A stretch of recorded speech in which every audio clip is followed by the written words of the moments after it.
Good morning, good afternoon, and good evening to my friends over in Europe and everywhere else that's not the U.S.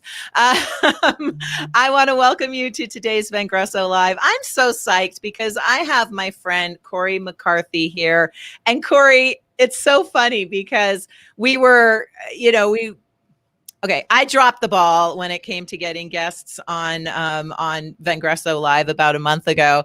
And Bernie's like, do you have Corey on? And I said, she's the only one I have on. And I think we actually had you signed up twice. But I'll come back. That's fine. Yeah, good. Come on.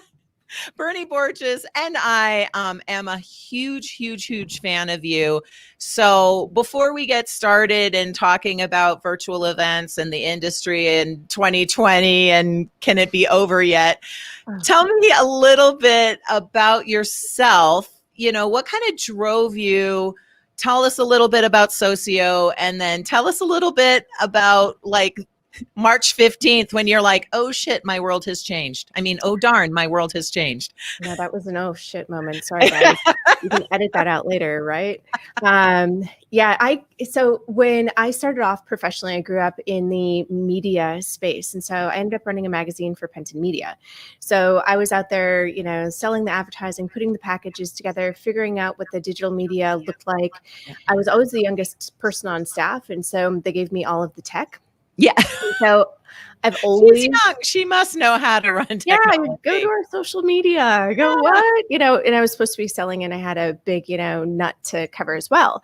But it was fun because I was the one who was coming up with new events, new revenue streams, new ways to make it happen over, digital media, how to tie it back in with the analog magazine. And so that place between virtual and in person is actually really where I've always lived. And so in December of last year, I got a call from the guys over at Socio. They were looking for a CMO and it's event tech. And I'd been around that space for such a long time that I know what's missing. And so it was fun to come on. However, I started in January. So are you serious? Yeah. I flew in February and it was already getting sketchy in San Francisco. And so I came in and I'm like, you guys, we need to start talking about virtual events, hybrid events. And they looked at me like I was the crazy Californian. And then over the next couple of weeks, they're like, so what were you, hybrid events? What were you hybrid? You were something about virtual? What was that? Yeah. And I just want to point out to everyone, that's not a green screen. That's actually her beautiful. So it's so funny because, with green screens, you see all these beautiful living rooms. And I will admit that the first time I saw that when we were doing the Event Hack hybrid games, I'm like, that's a green screen. No, that is her beautiful, beautiful house. Anyway, back to you. We've been putting Easter eggs in there too. You see our Dia de Muertos pumpkins? Oh my God, look at that. I love it. That is awesome. Yeah, do you see all the are those... We painted them, my daughter and I. Oh, they're actually pumpkins. Yeah. Oh my God, that is so cool. You're so cool. All right, back to work stuff. So you started Socio in January, flew in February, COVID hit in March, and hello everyone. Yeah, let me say hello to everyone on the stream first of all. Where are you from? Where are you calling in from today? Oh my goodness, and my dear friend Barb Pender, who was. Do you know Barb yet? She sounds familiar. Yes. Yeah, you and Barb need to connect most definitely. And then hello, Shaheen, as well. Yay. Let us know where you're calling in from. Now I forgot what I was going to say. Oh, yeah. So you came in. It's March. Your company's going, And so what's your thought process around this? Take us through. Things are changing. What do I do about this? Because I think all the marketers and all the sellers and all the small business owners on the call right now also had that moment of, oh, crap. Yeah, it was interesting because at first I've been around the industry long enough to know that it's difficult to get attendees to come to events in the best of times, let alone a little pandemic. So I was honestly freaked out because it was a really solid event platform on your mobile device. And Yeah. I wasn't sure how that translated. And so in February, I did a lot of deep diving on use cases and a lot of product marketing. And what I came up with is you cannot have a virtual event without an event platform or without some sort of glue that holds everything together. Because that's where you get your networking, that's where you get your engagement, that's where you get to meet people and talk to people, which is most of the reason why you go to an event. Yeah. And a virtual event without engagement or networking is just a webinar. And we've already done enough webinars. Yes. Exactly. Yeah, 100%. That's basically what I was going to ask you. What makes virtual events different than a series of webinars or a summit of webinars? So how does a summit different from a virtual event? Well, I think that a summit can be a virtual event, but it really depends on how it's packaged.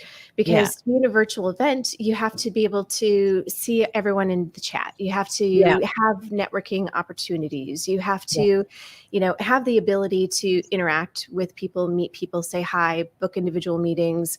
Because that's, other than the content and to see, particular speakers, we go for networking. And if that doesn't exist, it's not an event. I will admit, as a speaker who used to speak at a lot of face-to-face, I keep saying live events, but of course the virtual events are still live. They're just not face-to-face. So and I have to admit that a lot of times I wouldn't even go to the sessions anymore. I was there for the networking. I was there to see my friends. I was there to see my clients. I was there to meet with new people and prospects and put names to faces. And so how do we do that? How do we do that with virtual events? I know you've already started telling us, but let's deep dive a little bit into how does that networking occur? And you can please feel free to talk about Socio as an event platform. I mean, I think people who are in the event industry need to know about this stuff. Well, for sales specifically, a couple of different things that really need to stay there for a virtual event is get your BDRs, your SDRs, get them out there inviting people to come and watch your speakers. Get them out there inviting people to come to your booth or whatever matchmaking time there is. You still need to actively do something to drive people to you. You can't just expect the event organizer to all of a sudden deliver all of these people into your, virtual booth room or whatever, they have set up.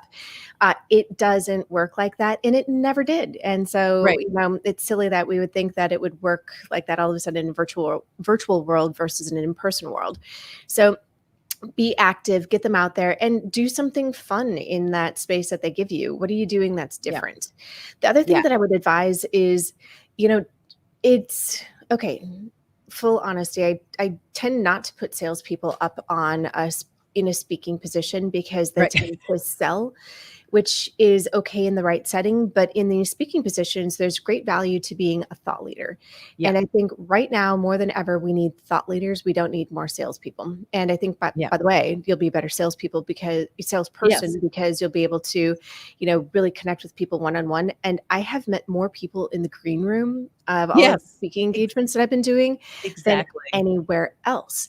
So I would definitely advise more of the sales leaders and sales executives to get out there on the speaking trail. I think that that's a really great way to meet people. And then also, I think that it's a good opportunity to host your own small events. What are you guys doing these days? So I want to actually exactly. So I'm gonna use that to go into Andrew's question right here. And obviously you represent Socio, but I know you can also be agnostic. So to that point, yes, there's the inbounds and there's the social media marketing worlds and there's the open world, and so there's the big ginormous events. But how about someone who wants to create a smaller event, a smaller summit? What platforms could people look at? I think that your platform should stay the same, to be honest with you. Okay. Because a couple of things that you can do. Socio specifically, and one of the things that I wanted to do before COVID hit was create a community. Yeah. Inherently, event organizers spend a lot of time on your Yeah. pay half sales, putting the right people in the right place. Yes. And so we have all of their names, their, email addresses. We have all of that great information there.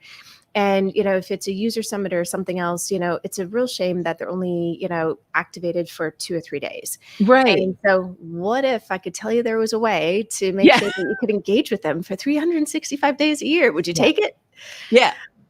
It almost becomes its own social platform. Yes. Which is going to be really important. Yes. Yeah. Oh, I have waffles, you guys. Oh, that's so what you didn't see was in the green room. My dad brought me breakfast, and then Corey's daughter just brought her breakfast. So come have breakfast. That might be our new, Andre, I think that's going to be our new theme. Breakfast with Vengreso Live. I mean, if it was later, it would definitely be wine or whiskey, but we're going to tequila. Or tequila.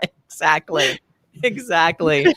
So yes, you want to create a community that puts the right people in the right place and use the same platform to engage with them. Because I know, obviously Representative Socio, but also I know you've done your research. What can people expect to pay for a platform for a year? Let's just call it. It depends. It depends on how many people you have in. It could be 5, 10, 15,000. If you have an enormous audience, it could go, past 20. There are some platforms out there that I've heard charging a pretty ridiculous amount. It doesn't have to be that way. I think that there's a fair price out there. But even something like Vengreso Live could live within this community and live within this platform to activate people on a daily basis. Well, not daily, but we have different things happening. One of the so we are running an event hack, and one of the ideas that I heard that I liked when it comes to community is take this, rip it into a podcast, and do Walking Wednesdays.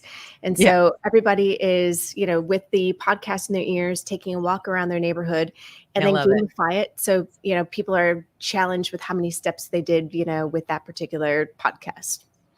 I think that kind of community is so important. And I never thought about using an event platform for it. Quite frankly, one of the things we do at Vengreso is about once a month. We've got a lot of chefs in Vengreso. I'm not entirely sure, which is why maybe we should do breakfast Vengreso. But one of the things we do is we cook together. So, someone will send out a recipe, we buy the food, we prepare it ahead of time, and then we create the meals together. And so I love that type of engagement. I just never thought of using an event platform for it before. That's really a cool idea. You know what? I have a really good recipe for the waffles. They're made from scratch. I love it. We can send everybody waffle makers. They're only like $20.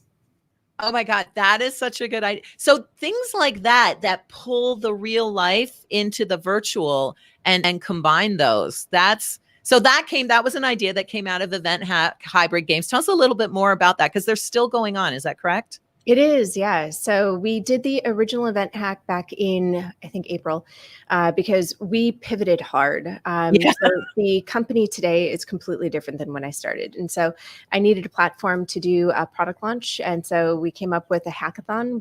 It was an influencer campaign more than anything. So we had 16 influencers in. It was a riot. Everyone is still talking about it because, by the way, guys, it's actually a really good event platform, especially if you get your sales team involved with the hack itself. So people were asking us to do it again. Right now, everyone is talking about going back to in-person events. And then other people are talking, no, let's stay home. So we're getting into this, hybrid world, which means what? We have 72 hackers, 30 judges, all working together to figure out what a hybrid event should look like. That was one of the ideas that came from actually one of the former EVPs of BizBash, one of the big magazines in the industry. That is so what? Yeah, because magazines, there's a whole other conversation to have. So are you going to pull the ideas together at the end of the event hack and kind of share the best ones? We're going to write a book. There we go. That's definitely pulling your ideas together. Yep. No, the content is off the charts for this. And the way that we've set it up with the influencer marketing, we have our BDR team, or our MRRs, calling each of the influencers, not to ask them to buy anything, but to be an industry leader and a part of Event Hack. And so those relationships that we're building are amazing. A lot of these people, we're a Series A startup. And so we haven't been able to get in front of a lot of these people, but now we all of a sudden have a legitimate reason. Hey, all of the best and brightest in the industry are there. You should be there. Come along, have some fun. Exactly. So it's been a really great way for sales to build those relationships at an early stage as well. So I love that. So let's talk a little bit more about how salespeople and marketers, of course, and business owners, of course. But so you attend an event and you watch the speaker, whatevs, what else can they do? I know Socio has some features. What are some features that attendees should be looking for? What's the best way of making use of these features? How can you prepare ahead of time? Like basically just give us the 30 or the 911 on what we can do to, as salespeople, as marketers, as business owners, to make the most of these events that we're all attending now. Yeah, absolutely. I remember going to events as a salesperson, and I would go through and I'd look at the speaker list, and because that's usually the best place for the high ranking people that you need. And so the speaker list is actually in the agenda. And there's a separate broken out spot in the event platform on Socio where you can find the speakers, and all of their data is connected. So on the mobile version of the app, you can actually go in, you can request a connection. Once you're connected, you can actually chat one-on-one within the app. There's also links that go directly out to their LinkedIn. What I've been seeing a lot of people do, and what I do myself too, is there are a couple of CMO forums that I'm a part of. I'll get in the chat, and I'll see who's active in the chat. And as we're in there, I'm on LinkedIn. I'm looking them all up, and I am friending them on LinkedIn saying, hey, it was a great thing that you just said in that CMO forum. Would love to connect. Let me know what your schedule's looking like. And so get active and be a thought leader. Nobody wants to talk to a salesperson. I'm so glad you said that, because I've got to say, I used to speak at a lot of live events. I still do a lot of virtual summits. I may get 2 or 3 people reaching out to me before the event, if I'm lucky. And then after the event, I might get maybe 5 to 10 people reaching out to me after. And I'm thinking to myself, I get it. Not all speakers are super, super responsive. And maybe they reached out to me on TikTok and I'm not there, but there's so much opportunity to connect and engage with thought leaders in an industry who are super well connected. So even if you could care less about me, just know I know a lot of people that you want to know. So why wouldn't you reach out and connect and engage? So I love that piece of advice, Corey. And I wish more people would make use of that, because while they often don't list all the attendees, they always list the agenda and who's going to be there. And the keynote might not respond to you, but my guess is the breakout session folks will. Absolutely. And by the way, in the Socio app, you can go through all of the attendees and you can sort by function, by industry, and you can make as many connections as you want. And so I would have a BDR go in beforehand and inform that. Yeah. So that's business development rep for those of you who are in marketing. So you would have someone come from your family, go in and start to nurture and create those relationships ahead of time. Absolutely. With all the attendees. And that's some of the apps that I have used at face-to-face events. The problem with those is they're great apps, and then people stop using them after a month or two. So what would you recommend people do when using an event app to keep the conversation going on both sides? Both, the producers, the attendees, the sponsors, the speakers. What would you recommend people do? Well, what if I told you that Google was going to stop allowing third-party cookies in April of 2022? Oh, wow. Really? Yeah. Holy crap. Mm-hmm. it Eek. behooves everybody to start creating a community, start getting that community piece figured out, Wow. because we're going to go back to the days of the walled gardens.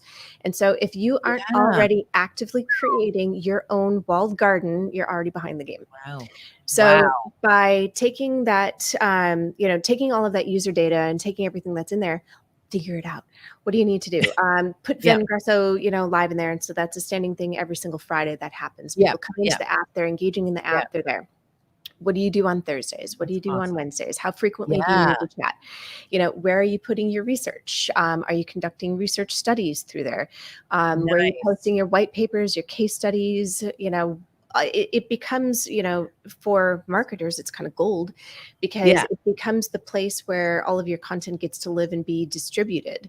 It's almost like an LMS, like a learning man. So now we're bridging events, event platforms, learning management systems, blogs, websites, lives. It's all marrying up into one place. Yes. And you want a community where both your prospects and your existing customers live. So behind the scenes, you can segment. And so you can make them see different things. And so you can give each of those segments a slightly different experience and access into different social walls. But if you do it right, there should be, some sort of AMA section or some sort of ask the experts, where people are coming in asking questions.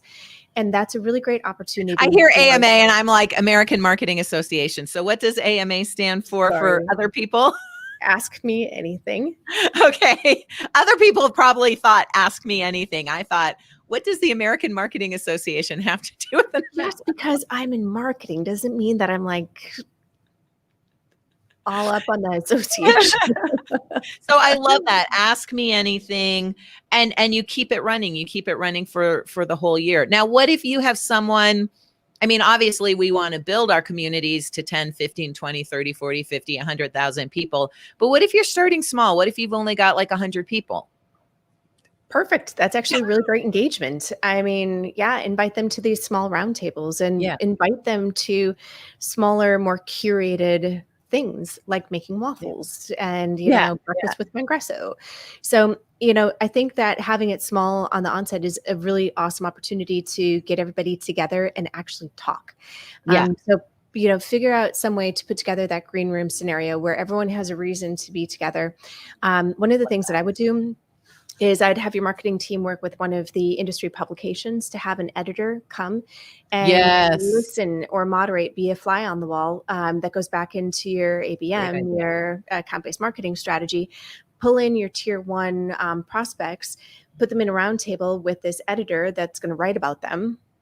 And all of a sudden you have a green room and you've got a relationship and you are the place where a lot of people got together and meet, which also causes, really great, brand engagement and sentiment for you. Yeah, I love that. I think about some of my friends, like my friend Jessica Peterson, who some of you on in the audience know, because she's like the world's best networker. And you could hire, entice, beg someone like that to come in who's just such a natural networker, who's so good at starting those conversations, and they could actually, be beyond a community manager, really be a community instigator, as it were. Absolutely. And, it's funny because the reason you and I know each other is I met Mario at an in-person event, and it was one of those custom little dinners that was put together. And what they did is they used an influencer locally that everybody wanted to see. And then it was up to them to invite their network. And so, in theory, that premise is pretty genius, especially if we kind of move it over into the digital world and create more of a reason for everybody to get together. And of course, have waffles. And what did your dad make for you? Robin shared with us, you can get single serve waffle irons for $10 to $15. So it's money. You got to think outside the box though, like that, right? You got to think outside the box. And there's so much value in digital assets. Don't get me wrong. We're a digital company. All of our assets are digital. But when you can kind of marry the material, like cooking together, like doing something together that again, because, oh my gosh, look at the time, to bring it back to where we started, It is. It's that hybrid of the material, the virtual, the live, the recorded, and you want to be able to combine all of those things for a greater experience. Yes, absolutely. And you need that one place to put it. Where are you going to put it? And where is it going to live forever? Where's it going to live forever? That's it. And I think, a lot of people are like, oh, well, I'll just build something on my own website. That's, it's cheaper. I'm sure there's a WordPress app for that or feature for that. But first of all, will you ever do it? Secondly, will it have all the features you need? Thirdly, will it be managed? Will it be moderated? And fourthly, when's it going to break? Right? Yeah. A web page is not an event. Yeah. There we go. A web page is not an event. That's very true. So, to answer the earlier question, from all of the event apps that you've seen, what could, I know the upper end's 10, 15, 20, 25,000, that might be out of reach for some or most solopreneurs, entrepreneurs. Where can they start? What realistically, monthly, yearly could they start to create this community? Because as you said, and for those of you who are just jumping on the live right now, Google April 2020, what was it? Oh yeah, April 2022. Google is going to stop allowing third-party cookies, and so all of our retargeting goes away. Yeah. Yikes. Okay. Wow. Okay. That's a whole other conversation. So what price range, realistically, for people to get started? What are they looking at? For a community for all year, I would still budget between 8,000 and 10,000. Okay. And I need to go back and double check the pricing on it, because there's so many other things. So if you do community only, it's different than if you do a community plus an event with an RTMP player, plug in. So there are different levels of complexity that start to move the price up. But you also have to think, long term. Yeah. Your cost of acquisition is going to come down. Yes. And so that is a balancing factor. Also, in the future, your digital ad spend is also going to come down. And so it's worth it to make the investment now. There's not retargeting, right? So that's so if you're paying $600 to $800 a month in ads, and that's going away in 2 years, it's a good time to be at least planning for 2022. God, I'm surprised that didn't happen in 2020, quite frankly, because with everything else going on, I think they announced it in 2020. Jesus. But, so there's, like you said, the cost of acquisition, you're going to be transferring funds within your businesses. And quite frankly, if you're already paying for an LMS system, if there's a way to combine all of those into one platform, why not do it? Because you'll keep your audience happy and engaged. Absolutely. And if there is an existing LMS system, the way that Socio is built, you can actually connect it behind the scenes to make it feel one inherent piece of tech that is pretty seamless to the user. Yeah, Bernie and I need to talk to you after the show. All right, let's see. We kind of went all over the place. I want to make sure that I think we covered all the questions I had for you. I guess just to dial down, and because we do have a lot of salespeople on the, probably listening more to the recording. So it used to be the day, right, that there was an event or a trade show you went to every year for the past 28 years. You had your booth. You had your own, community that you built. You found new people. So how can sales and marketing people recreate that feel, especially with their targeted accounts? Like maybe they were pulling in, they were doing it at their targeted accounts events, or they were pulling in as partners their targeted accounts, or they were just creating it for their targeted accounts. What can people do now? I would still, with the big events, I would still farm the hell out of it. I would still get in there and book as many meetings before the event as you possibly could. Yeah. And then I would use the week before and the week after to put a lot of the meetings so that it doesn't necessarily overlap with some of the content, because now that we're digital, we are going, toe to toe with content, not wandering around in the hallway, bumping into each other, not going to panel sessions. Yeah. So then also, if you have a booth, I would create something really fun and cool and so much better than any of the other booths that people are going to want to go. Yeah. Because right now that's not happening, and you show up and it's a poor sales guy sitting there, sad by himself in his Zoom questions for me, just like in real life. Hi. Got questions for me? So I've been in a couple sponsor booths at events that I've spoken at post-COVID, and we do Q&As and ask the expert, or ask my expert. No, AMA. What's that stand for again? Ask me anything. AMA is ask me anything. Ask the experts. Blah, blah, blah. So what? Which is cool. I mean, because that's not just some sales guy going, "Hi, want to buy my stuff?" But what are some other ideas, maybe from the Event Hack Games, that you've heard that make for a really cool booth? Put a star in there. If you pack it with a celebrity or pack it with somebody. Oh, I met Guy Kawasaki in a green room the other day. There we go. So cool. And so if you, ace your booth with some, really awesome person that everyone's going to want to talk to, of course they're going to want to come to your booth, and then promote the hell out of it. Yeah. And also get out there on social media, because I don't know if this has been true in every industry, but I feel as though social media has really popped up during events, almost more so than it did during, live events. So get out there on social media, promote the hell out of it, get your BDRs out there saying, hey, do you want to meet Guy Kawasaki? Come to our booth. Here's the time that you need to be here. He's going to be doing an AMA Ask Me Anything. Join us. And, to that point, now's a good time. I don't know how much they paid for Guy, but you're not paying for hotels. You're not paying for travel. And a lot of those guys want first class. And so maybe, you're going to have to pay them something. Like, that's the other thing. A lot of folks are like, oh, but it's virtual. Like, can't you do it for free or for $500 or for $1,000? Like, no. But it's not going to be $15,000 or $20,000 either. So now's a really good time to reach out and find rock stars, that maybe literal rock stars. That actually, Michael Franti is doing it. I saw Michael Franti pop up at one. Yeah. See, there exactly, and they're looking for something to do too. He's Melissa Etheridge would probably be up for it. I'm just saying. Hey, Bernie, that was a hint. Awesome. Oh my goodness, it's okay. It's the hour, or the half hour, as the case may be. What final things do you want people to know about, and what information should we share with the audience? I have a couple of links to blogs that are out there. And I think that, we really need to double down on how to meet people and how to keep that going. I think that this is really still a great source of leads. People are still interested in talking, take a look at the speakers, figure out a way to meet them, figure out a way to be different and create moments of delight. It's going to matter. And right now it's going to be what sets you apart.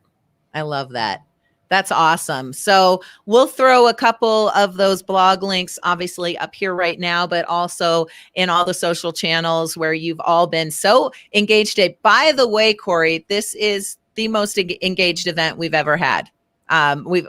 Just as far as people chatting and asking questions, and I hope I got to everybody's questions and commenting. So, thank you so much. I think we will have you on again, especially. Yeah, right. Now, this is true. This is true. Thank you, everybody watching. Really appreciate it. If you've got any comments, go ahead and pop them into chat right now, or you can always go to vengresolive.com. If they're for Corey, we'll make sure that she gets them. Any questions, any comments, obviously, in all the streams, feel free to comment. We're going to pop those blog articles in there.